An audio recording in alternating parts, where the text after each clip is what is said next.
Olive వ్లాగ్స్‌కి స్వాగతం. ఈరోజు మన ఫ్యామిలీ మెంబర్స్‌తో నేను షేర్ చేసుకోబోయే రెసిపీ వచ్చేసి హెల్తీగా రాగి పిండితో కేక్ ఎలా చేయాలో చూపిస్తున్నాను. ఇంకెందుకు ఆలస్యం చూసేద్దాం. చకచకా చేసేద్దాం. ముందుగా స్టవ్ వెలిగించుకొని పాన్ పెట్టుకొని అందులోని ఒక కప్పు బెల్లం తురుమైతే వేసుకుంటున్నాను. అందులోని 2 టేబుల్ స్పూన్ల నీళ్ళైతే వేసుకుంటున్నాను. 2 టేబుల్ స్పూన్ల వాటర్ అయితే యాడ్ చేసుకోండి. మనం అలా అలవోకగా కలుపుతూ ఉన్నామంటే బెల్లం కాస్త మెల్ట్ అయిపోతుంది. చాలా సింపుల్‌గా, హెల్తీగా రాగి పిండితో చేస్తున్నాను. రానున్నది క్రిస్మస్, న్యూ ఇయర్ కాబట్టి కొంచెం స్పెషల్‌గానే ఉండాలి కదా! అది హెల్తీ వెర్షన్‌లో. సో, ఇది చూడండి బెల్లం అయితే పూర్తిగా కరిగిపోయింది కదా! ఇప్పుడు స్టవ్ ఆఫ్ చేసేసి, పక్కకు దించేసి దీన్ని పూర్తిగా చల్లారనిద్దాం. ఇప్పుడు వేరొక బౌల్ తీసుకొని అందులోని ఒక అరకప్పు ఫ్లేవర్‌లెస్ ఆయిల్ అయితే వేసుకుందాం. అంటే సన్‌ఫ్లవర్ ఆయిల్ లాంటివి వేసుకోవాలన్నమాట. వేసేసుకొని అందులోని మనం ఇందాక పాకం పట్టుకున్నాం కదా బెల్లాన్ని, అది పూర్తిగా చల్లారిపోయిందండి. ఇప్పుడు దాన్ని ఫిల్టర్ చేసేసుకొని ఈ ఆయిల్‌లో అయితే వేసేసుకుందాం. మీలో ఎవరైనా కొత్తగా వ్యూ చేస్తుంటే లైక్ చేయండి, షేర్ చేయండి, సబ్స్క్రైబ్ చేసుకోండి. పక్కనే ఉన్న బెల్ ఐకాన్‌ని నొక్కండి. చాలా ఈజీగా అయిపోతుంది. అన్నీ కూడా నిజంగా నిజం. అన్నీ ఇంట్లో ఉన్న ఐటెమ్సే యూజ్ చేస్తున్నాను దీనికైతే. చూడండి బెల్లం పాకం ఫిల్టర్ చేసిన తర్వాత చూస్తే ఇలా ఉంది. ఏనా నలకలు అటువంటివి ఏమన్నా ఉంటే గనక పోతాయి.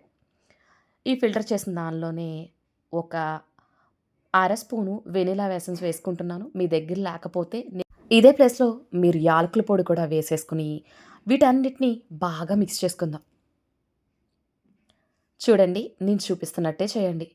చూడండి ఇలా మిక్స్ అయిపోయిన తర్వాత అందులోని మనం ఒక అరకప్పు రాగి పిండయితే వేసుకుందాం. ఇది నేను బయట నుంచి కొని తెచ్చిందే కాబట్టి ఎందుకైనా మంచిదని చెప్పేసి జల్లిస్తున్నాను.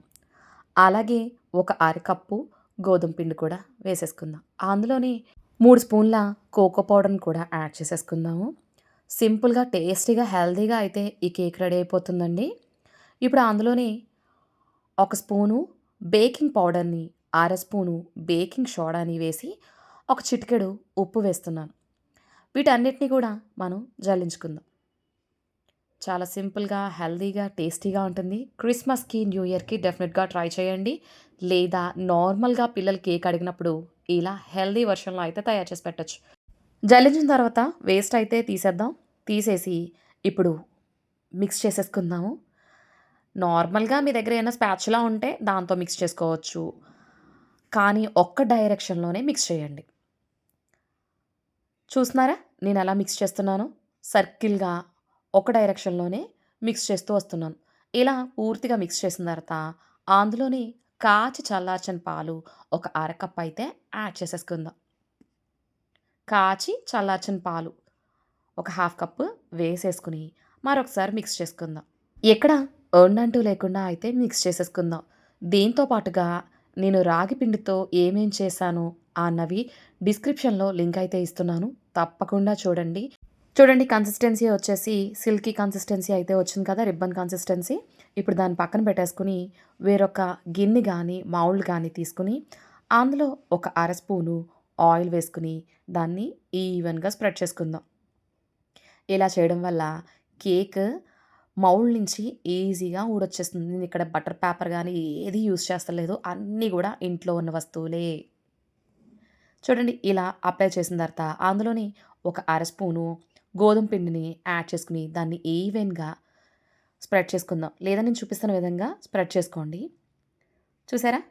ఇలా స్ప్రెడ్ చేసేసుకొని ఇందులోని మనం ముందుగా తయారు చేసి పెట్టుకున్న మిశ్రమాన్ని ఒక్కసారి కలుపుకొని ఆ మౌల్డ్‌లో అయితే వేసేసుకుందాం. చూడండి నేను చూపిస్తున్నట్టే చేయండి. చాలా సింపుల్‌గా అయిపోతుంది. హెల్తీగా. మోకాళ్ళ నొప్పులున్నాయి, నాకు పీరియడ్ సరిగ్గా రావట్లేదు, హెయిర్ ఫాల్ ఉంది, నాకు విటమిన్స్ డెఫిషియన్సీ ఉంది, కాన్‌స్టిప్యూషన్ ప్రాబ్లమ్ ఉన్నా ఏదైనా సరే ఇది ద బెస్ట్ సొల్యూషన్. ఇప్పుడు ఆ గిన్నెని ఒక్కసారి ట్యాప్ చేసేసుకొని పక్కన పెట్టేసుకుందాం. ఏమైనా ఎయిర్ బబుల్స్ ఉంటే పోతాయి. ఇప్పుడు స్టవ్ వెలిగించుకొని నేను చూపిస్తున్న బాండీ లాంటి పెద్ద బాండీ ఏదైనా పెట్టుకోండి.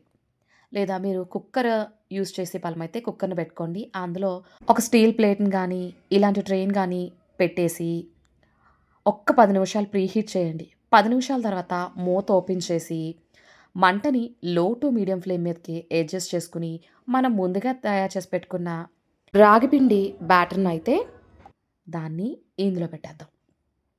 ఇందులో పెట్టేసి హెల్తీ గదా! టూటీ ఫ్రూటీలు గట్టా ఏమి లేవు. సో, 5 జీడిపప్పులు, 5 బాదం పప్పులు ఇలా అయితే కట్ చేసేసుకున్నాను. వాటన్నిటిని కూడా ఈవెన్‌గా అలా అలా చిమ్ముకుంటూ వెళ్ళిపోదాం. మనకి కేక్ చూడడానికి అందంగా కనిపించాలి కదా! అది పిల్లలు నార్మల్‌గా డ్రై ఫ్రూట్స్ తినమంటే అంత ఇదిగా తినకపోవచ్చు.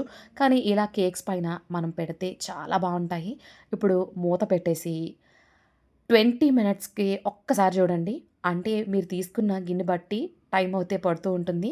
నాకు ఇది హాఫ్ అన్ అవర్ అయితే పట్టింది. ఒక 10 మినిట్స్ ఎక్కువ. పెద్ద గిన్నె తీసుకున్నాం వలన హాఫ్ అన్ అవర్ తర్వాత ఒక టూత్ పిక్ గానీ, స్పూన్ గానీ పెట్టి చూస్తే గనక మనకి అంటుకోకుండా, పిండి అంటుకోకుండా ఉంటే గనక ఇలా వచ్చేస్తుంది క్లియర్‌గా. మన కేక్ అయితే రెడీ అయిపోయింది. ఇప్పుడు స్టవ్ ఆఫ్ చేసేసి కేక్‌నయితే పక్కకు తీసేసుకుందాం. ఇప్పుడు దీన్ని పూర్తిగా చల్లారనివ్వండి. పూర్తిగా చల్లారిన తర్వాత చూసారా? ఇలా ఉంది. ఇప్పుడు ఎడ్జెస్‌ని ఒక్కసారి నైఫ్‌తో రౌండ్‌గా లేదా మీరు తీసుకున్న మౌల్డ్‌కి అనుగుణంగా ఎడ్జెస్‌ని ఒకసారి కట్ చేసేసుకొని, దాన్ని ఒక ప్లేట్‌లోకి డీమోల్డ్ చేసేద్దాం.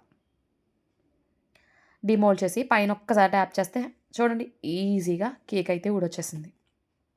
ఎక్కడ అంటుకోలేదు కదా! ఈలోపు మా పిల్లలు స్కూల్ నుంచి కూడా వచ్చేసారు. "అమ్మ కేక్ కట్ చెయ్యి తినేస్తాం" అని అంటూనే ఉన్నారు. "ఆగండ్రా వీడియో తీసుకుంటున్నాను. ఒక్క 5 నిమిషాలు" అంటూనే ఉన్నాను. బట్ ఏమైందో మీరే చూడండి. కేక్ కట్ చేస్తుంటేనే మీకు అర్థమవుతుంది కదా! ఎంత స్మూత్‌గా ఉందో. చాలా టేస్టీగా ఉంది. కోకో పౌడర్ యాడ్ చేసామేమో పిల్లలు కూడా చాలా ఇష్టంగా తింటున్నారు. మీరు తప్పకుండా ట్రై చేయండి. మీకెలా కుదిరిందో నాకు కామెంట్ రూపంలో అయితే కామెంట్ చేయండి. ఇంకా కొంచెం వేడిగానే ఉంది. బట్ మాకిక్కడ పిల్లలు ఆగట్లేదని చెప్పేసి కట్ చేసేస్తున్నాను. మీకు చూపించాలి కదా మరి ఎలా వచ్చిందో. స్మూత్‌గా ఉంది. చాలా టేస్టీగా గూడా ఉంది. ఈ పీస్ కట్ చేశానా, ఈలోపు మా చిన్న బాబొచ్చేసి ఆ పీస్ పట్టిపోయాడు. నెక్స్ట్ మా పెద్ద బాబు, "అమ్మ తమ్ముడికే పెట్టావు నాకు పెట్టవా?" అని వచ్చాడు. ఆగరా ఒక్క నిమిషం నువ్వైనా అని చెప్పేసి మీకు చూపిస్తున్నాను. చూసారా? పిల్లలు మనం కేక్ అనేటప్పటికి ఎక్కడున్నా సరే ఇమ్మీడియేట్‌గా మన దగ్గరకొచ్చేస్తూ ఉంటారు కదా! అలాంటప్పుడు ఇలా హెల్తీగా ట్రై చేయండి. చాలా బావుంటుంది.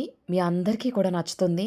ఇంకెందుకు ఆలస్యం సర్వ్ చేసుకోవడమే. నేను సర్వ్ చేశాను. మీరు ట్రై చేయండి. Thank you for watching.